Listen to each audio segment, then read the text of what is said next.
Stephen's brother Stuart spoke as part of a special ITV programme last night called Stephen Lawrence Has Britain Changed? And the panel was discussing racism in the UK since the death of his brother back in 1993. And Stuart joins us now from South London. Good morning to you. Thanks for joining us this morning. No, good morning. Good morning. Good morning, everyone. And I watched the programme last night, and it was really fascinating, actually, to kind of have the time to be able to examine these issues, to examine people's views on whether racism has changed over the last 27 years. And from your point of view, when you look back now, because we all remember after your brother's death, there was a real moment, wasn't there, where we thought, this is it, change is going to happen, things can't continue as they are. And yet it seems like not enough change has happened over those years. No, not enough change has happened. And this is what we was talking about last night, how since 1999, since my first report, only a handful of recommendations has been adopted by the police. Some of the more recommendations that were for education has been taken into consideration and have been implemented. But, you know, that would have been a start there to implement all the recommendations from first, and that would show people how we would have moved forward. But because these things don't happen, that's why society, some parts of society don't feel like things have changed or will change. It seems like some parts of society think that things have got worse. I'm looking at their poll result from this show last night, and they asked, in your view, has the level of racism in Britain increased or decreased during your lifetime? Now, they broke that up by race, and according to the white people that they spoke to, it increased by 27%. BME increased by 32%. And the black people that they spoke to ask this question, they thought racism has increased by 34% in their lifetime. So for a significant number of people, they are saying that racism has actually got worse. But you've only got to look at the news feeds that we see recently of the amount of black people that have been stopped to search. Those are just some of the common examples of why people don't feel like things have changed. And like I've said before, if we have these initiatives of how things can be changed, recommendations are made, but not implemented, this is the reason why people don't feel like things have changed or ever will change. And that's what we have to do more of. We need to make sure we're implementing recommendations, changing policies to make sure that everyone in society feels like we're moving forward some way. Yeah, and just to clear this point, I mean, you know, that for over 20 years ago now, Macpherson report, 1999, as you say, these points still remain outstanding. And just for people to just, you know, take this in, they said this over 20 years ago. Black communities in particular are disproportionately represented in stop and search statistics. We hear that still today like it's new information. Black people are overrepresented in the criminal justice system. Police service hadn't met its target to employ 7% of its officers from ethnic minority communities. I mean, these are really quite fundamental, basic points that affect people's lives. They, you know, literally affect people's lives. And it's just amazing that it hasn't happened for 20 years. I mean, why do you think it is, Stuart? Why hasn't it been done? Because we're disrupting the status quo. And this is why now is a really good time for these changes to happen.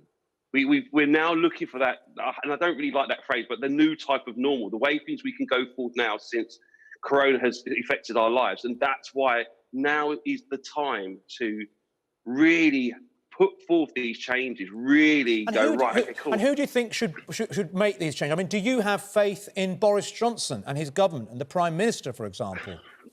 Well, since poor George lost his life, I've been saying I'm willing to sit down with Boris to talk to him about some of the things I think, in particular, could help to change this nation to make it a better place. And since then, I've just heard the same things come out of his mouth. I've seen some of his team say the same sort of things as well. And it's about changing the rhetoric of 400 years. This is what we keep on talking about as well. It's institutions and establishments have been set up in such a way that black people have been suppressed. We have been put to the side. We have not been seen as equal. And that's why now is the time. We need to make sure that blacks, Indians, Chinese, whoever we are, everyone is equal, equality for all. So when you look at things like, you know, the makeup of the British cabinet, the government ministers at the top, you know, do you think actually, on one hand, they're saying, yeah, we're taking it seriously, but on the other hand, there isn't that diversity, is there? No, there isn't. And this is what I was saying yesterday, how we have to show representation from all walks of this nation, because it gives the young people an understanding that that could be me.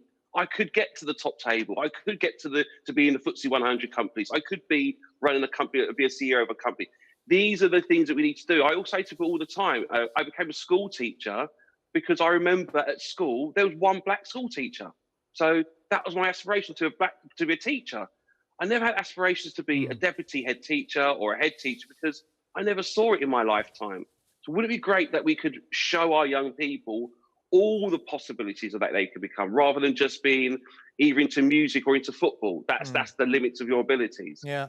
I mean, do you think, I remember the one thing I heard a lot in the Black Lives Matter protest, when you heard from young protesters on the streets or people on television shows, even here, the thing that a lot of black people would say is that I'm tired. I'm just tired of saying the same thing over and over for 20 years. Now, I said something on the show yesterday, which is a little bit controversial, but I just feel that actually this now isn't about the black community doing something. It is about the non-black community making the difference and making the change. And I look at the example of, let's say, and I choose other minorities. I look at the gay community. I think the reason why the gay community has become more acceptable in the workplace, in society, in the media, is because the heterosexual community have done far more to welcome them in and to make sure they can stand up for themselves. The same with the recent Me Too movement. We as men have had to change our attitude and learn and listen to women and change the way we behave.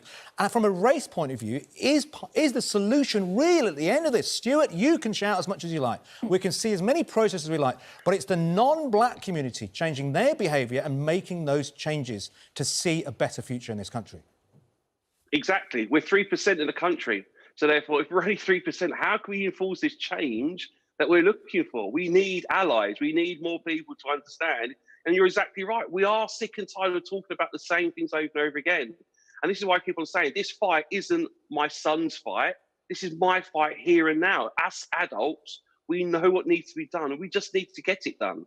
And we do need allies. Like I said, we're 3%. So I need the other cultures in this country to come together to help this matter at the moment, which is Black Lives Matters, to make sure there's equality, black equality for the black race. And Stuart, how much of an opportunity do you think there is now? You know, the whole world was shook by the death of the killing of George Floyd. We've seen worldwide protests. Everybody, it seems, has actually sat up and listened to those voices, haven't they? There's that great feeling at the moment. Do you think this will be the time when we will see change?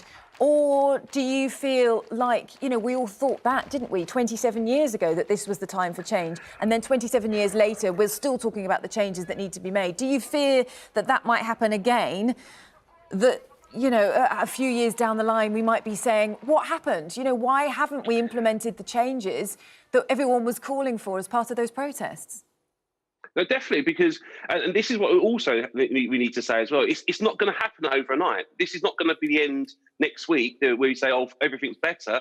It's going to take time to implement. It's going to take time to change these policies, these laws, the way that we used to do things. Because like I just said, this whole setup of life has been set up on oppression, putting one culture or one race down and elevating another race higher than that. So it's going to take a bit of time, but I have to have hope. I have to have hope, because if I don't have hope, then what's the point of me coming onto these programs, me, campaigning, me speaking to other people? What's the point of it if I don't feel like it's going to change? And I can keep saying, I am going to keep on fighting about this. I'm going to keep talking about this, because this is for me as an adult now with other adults to solve, so that our children's future can be better than what this future what looks like here today now. That's what we've got to do. So we just got to keep on.